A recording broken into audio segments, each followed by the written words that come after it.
നിങ്ങളെല്ലാവരും കേട്ടിട്ടുണ്ടാവും, ആർക്കെങ്കിലും ബി പി കൂടുതലാണ് അല്ലെങ്കിൽ പ്രഷറിൻ്റെ രോഗമുണ്ട് എന്ന് പറഞ്ഞാൽ ഉപ്പ് കുറയ്ക്കണം എന്നെല്ലാം ഡോക്ടർമാർ പറയുന്നത്. ഓരോരോ ഐറ്റംസ് ആയിട്ട് നമ്മൾ കുറയ്ക്കുക. ഓരോരോ സാധനങ്ങളിൽ നമ്മളിപ്പോൾ ഉണ്ടാക്കുന്ന കറികളിലാണെങ്കിലോ അല്ലെങ്കിൽ കഞ്ഞിയിലാണെങ്കിലോ നമ്മൾ ഉപയോഗിക്കുന്ന ഉപ്പിൻ്റെ അളവ് പതുക്കെ പതുക്കെ കുറച്ച് കൊണ്ടുവന്നാൽ നമ്മൾ അതിനെ കുറച്ച് നാളൊന്ന് പിടിച്ച് നിൽക്കുകയാണെങ്കിൽ നമുക്ക് ഡെഫിനറ്റായിട്ടും നന്നായിട്ട് ഉപ്പ് കുറച്ച് ഉള്ളൊരു ജീവിതശൈലിയിൽ കൊണ്ടുപോകാൻ പറ്റും. അതിൽ ആക്ച്വലി പ്രിസർവേറ്റീവ് ആയിട്ടൊക്കെ പലതിലും നമ്മൾ സോൾട്ട് ആഡ് ചെയ്യുന്നുണ്ട്. അപ്പം ഉപ്പ് നമ്മൾ ടേസ്റ്റ് വെച്ച് മാത്രം നമുക്കത് ജഡ്ജ് ചെയ്യാൻ പറ്റില്ല.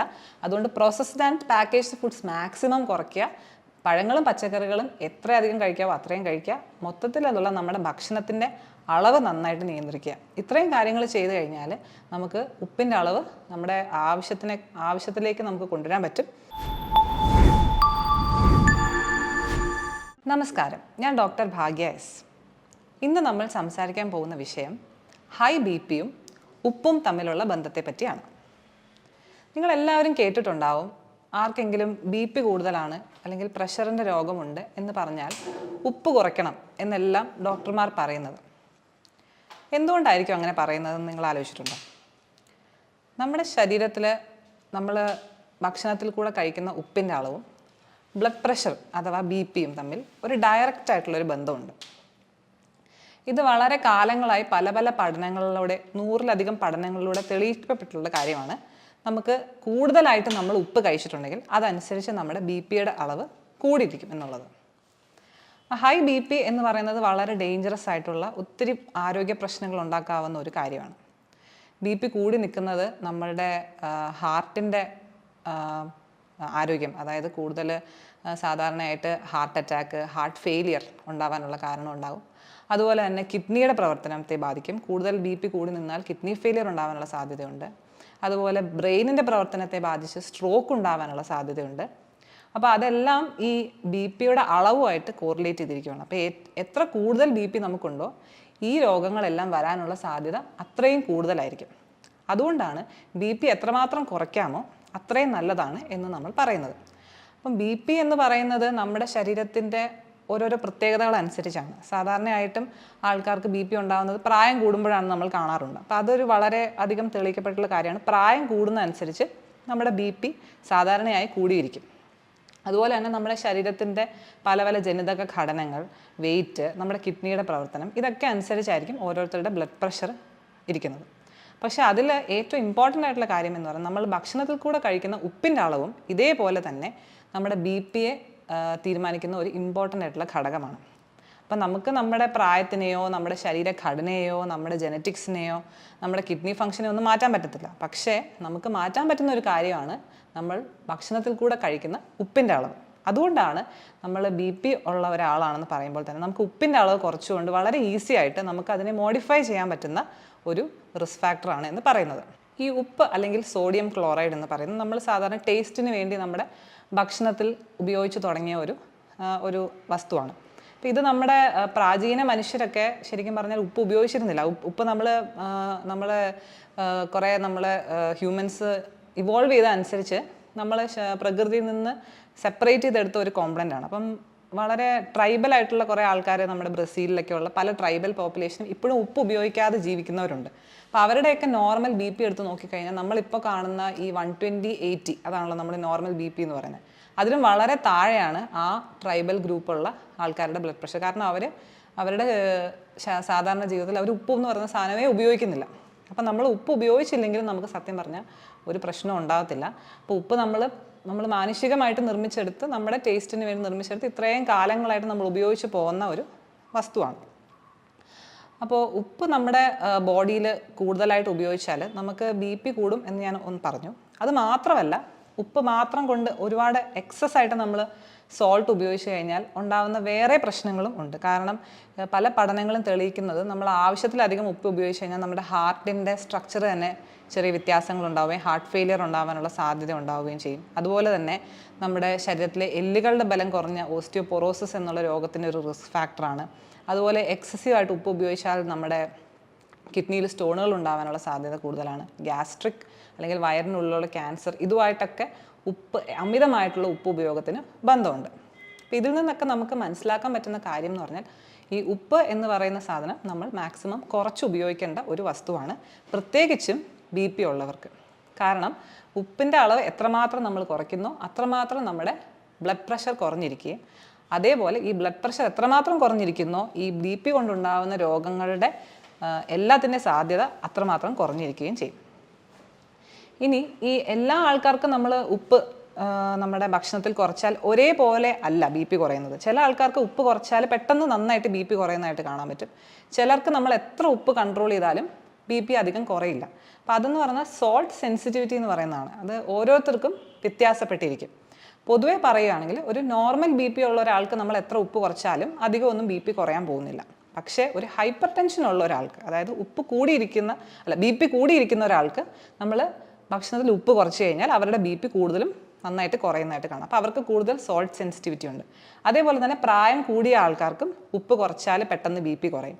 അതുപോലെ നമ്മൾ സാധാരണ മരുന്നുകളൊക്കെ കൊടുത്തിട്ടും BP കുറയാതിരിക്കുന്ന തരം ഹൈപ്പർ ടെൻഷൻ ഉണ്ട്, മെഡിക്കലി റെസിസ്റ്റൻ്റ് ആയിട്ടുള്ള ഹൈപ്പർ ടെൻഷൻ. അങ്ങനെയുള്ളവർക്കും ഉപ്പ് കുറച്ച് കഴിഞ്ഞാൽ പെട്ടെന്ന് BP കുറയ്ക്കാൻ പറ്റും. അതേപോലെ നമ്മുടെ പെണ്ണുങ്ങൾക്ക് വിമന് കൂടുതൽ ഉപ്പ് കുറച്ചാൽ പെട്ടെന്ന് BP കുറയുന്നതായിട്ട് കാണാം. ഓവർ വെയിറ്റ് ഉള്ളവർക്ക്, അമിത വണ്ണം ഉള്ളവർക്കൊക്കെ നമ്മൾ ഉപ്പ് കുറച്ചാൽ പെട്ടെന്ന് BP കുറയും. അപ്പോൾ ഉപ്പിനോടുള്ള സെൻസിറ്റിവിറ്റി അല്ലെങ്കിൽ സോൾട്ട് സെൻസിറ്റിവിറ്റി ഓരോ ആൾക്കാർക്കും വ്യത്യസ്തമായിരിക്കും. എന്നാലും പൊതുവെ പറഞ്ഞാൽ നമ്മൾ എത്ര ഉപ്പ് കുറച്ചാൽ അത്രയും നല്ലതാണ്. കാരണം നമ്മുടെ BP അത്രയും കുറഞ്ഞിരിക്കും. ഇനി നമ്മൾ എങ്ങനെയാണ് ഉപ്പ് കുറയ്ക്കുക, അല്ലെങ്കിൽ എത്രയാണ് നമുക്ക് സാധാരണയായിട്ട് കഴിക്കാവുന്ന അളവ്? അപ്പോൾ പല നമ്മുടെ സംഘടന, ലോകാരോഗ്യ സംഘടന, അതുപോലെ തന്നെ അമേരിക്കൻ ഹാർട്ട് അസോസിയേഷൻ, അങ്ങനെ പല സംഘടനകളുടെയും പല റെക്കമെൻഡേഷൻസും ഉണ്ട് നമുക്ക് ഒരു ദിവസം എത്ര ഉപ്പ് കഴിക്കാം. അപ്പോൾ ശരാശരി പറഞ്ഞു കഴിഞ്ഞാൽ ഒരു 4 to 5 grams of sodium chloride, അതായത് സോൾട്ട്, നമ്മുടെ ഉപ്പ്. അപ്പോൾ അത് ഒരു 4 to 5 gram എന്ന് പറഞ്ഞാൽ 1 ടീസ്പൂൺ ഉപ്പാണ് നമ്മൾ ഒരു ദിവസത്തേക്ക് ഒരാൾക്ക് മാക്സിമം പറയുന്ന ഉപ്പ്. അതാണ് മാക്സിമം. അതിന് താഴെ ആയിരിക്കണം നമ്മൾ കൺസ്യൂം ചെയ്യുന്ന ഉപ്പ്. പക്ഷെ നിങ്ങളൊന്ന് ആലോചിച്ച് നോക്കിക്കേ, പ്രാക്ടിക്കലായിട്ട് നമുക്ക് ഒരു ദിവസം രാവിലെ ഒരു സ്പൂൺ ഉപ്പേ കഴിക്കാവുള്ളൂ എന്ന് തീരുമാനിക്കാൻ പറ്റില്ല. കാരണം നമ്മളല്ല നമ്മുടെ പല ഭക്ഷണങ്ങളിലെയും ഉപ്പ് നിശ്ചയിക്കുന്നത്. അതിൻ്റെ മെയിൻ കാരണം എന്താണെന്ന് വെച്ചാൽ നമ്മളിപ്പോൾ കഴിക്കുന്ന ഭക്ഷണത്തിൻ്റെ ചേഞ്ചസ് ആണ്. പണ്ട് കാലങ്ങളിൽ നമ്മൾ എന്ത് ഭക്ഷണം കഴിക്കുന്നു എല്ലാം നമ്മുടെ വീട്ടിൽ തന്നെ ഉണ്ടാക്കുന്ന ഭക്ഷണങ്ങളായിരുന്നു. അപ്പോൾ അതിൽ എന്തുമാത്രം ഉപ്പുണ്ട് എന്നുള്ളത് നമ്മുടെ കൈപ്പിടിയിലായിരുന്നു. നമ്മൾ അഡീഷണൽ ആയിട്ട് ചേർക്കുന്ന ഉപ്പ് എന്താണോ അതായിരിക്കും ആ ഭക്ഷണത്തിൽ ഉണ്ടാകുന്നത്. പക്ഷേ ഇന്നത്തെ നമ്മുടെ ഒരു ഭക്ഷണ ശൈലി പൂർണ്ണമായിട്ട് മാറിയിരിക്കുകയാണ്. നമ്മളിപ്പോൾ കൂടുതലായിട്ട് ഉപയോഗിക്കുന്നത് പാക്കേജ്ഡ് ആയിട്ടുള്ള ഫുഡ്സ്, പ്രോസസ്ഡ് ആയിട്ടുള്ള ഫുഡ്സാണ്. അപ്പോൾ ഒരു പഠനം തെളിയിക്കുന്നത് എന്താണെന്ന് വെച്ചാൽ ഒരു വെസ്റ്റേൺ ഡയറ്റ് നമ്മൾ ഫോളോ ചെയ്യുകയാണെങ്കിൽ ഒരു 80% ഉപ്പും നമുക്ക് കിട്ടുന്നത് ഈ ഒരു പാക്കേജ്ഡ് ഫുഡിൽ നിന്നും പ്രോസസ്ഡ് ഫുഡിൽ നിന്നുമാണ്, അല്ലാതെ നമ്മളായിട്ട് ഭക്ഷണത്തിൽ ചേർക്കുന്ന ഉപ്പല്ല.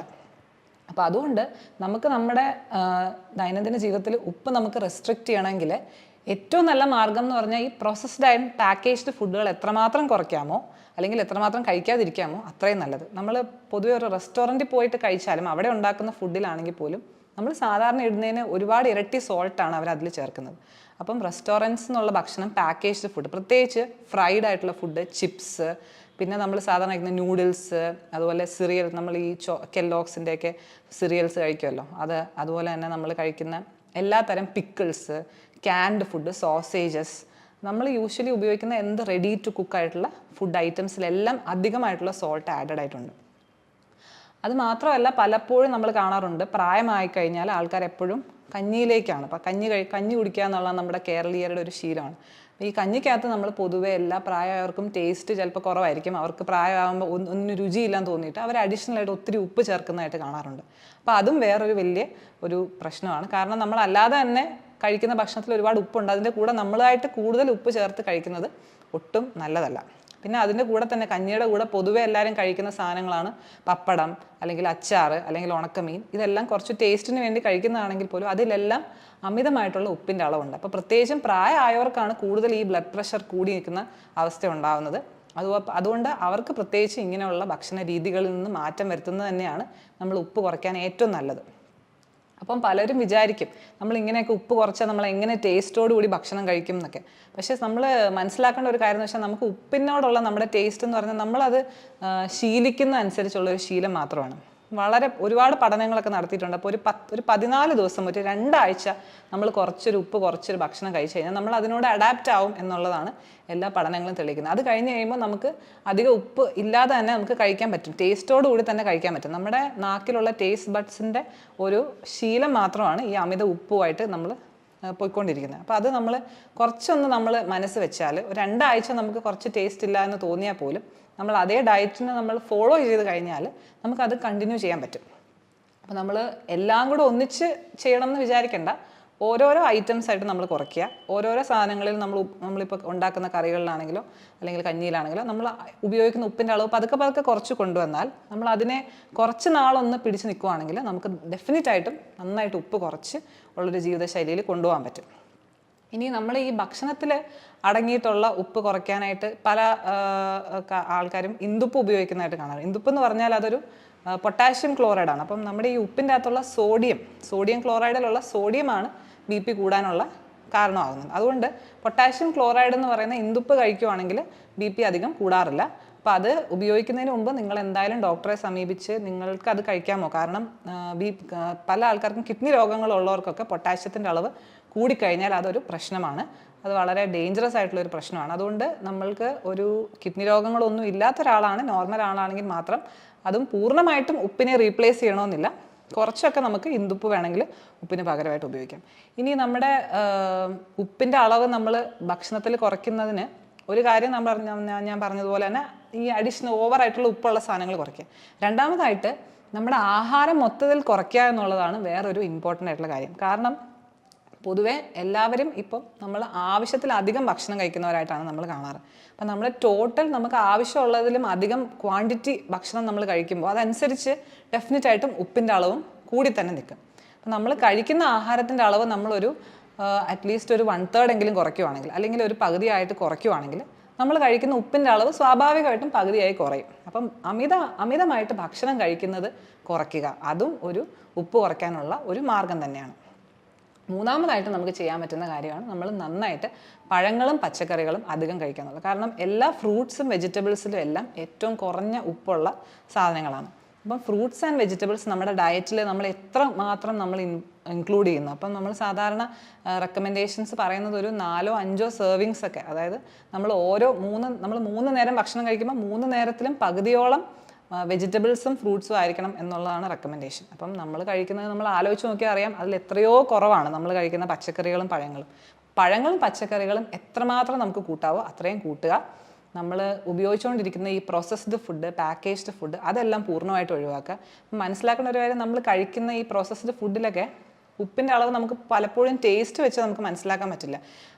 ഭയങ്കര ഉപ്പുള്ള സാധനമായിട്ട് നമുക്ക് തോന്നത്തില്ല. നമ്മൾ കഴിക്കുമ്പം ചിലപ്പം വളരെ മധുരമുള്ള പല സാധനങ്ങളിലും ഒരുപാട് ഉപ്പുണ്ടാകും. അപ്പോൾ അതിൻ്റെ ലേബൽസൊക്കെ നോക്കിയാൽ നമുക്ക് മനസ്സിലാവും അതിൽ ആക്ച്വലി പ്രിസർവേറ്റീവ് ആയിട്ടൊക്കെ പലതിലും അവർ സോൾട്ട് ആഡ് ചെയ്യുന്നുണ്ട്. അപ്പം ഉപ്പ് നമ്മൾ ടേസ്റ്റ് വെച്ച് മാത്രം നമുക്കത് ജഡ്ജ് ചെയ്യാൻ പറ്റില്ല.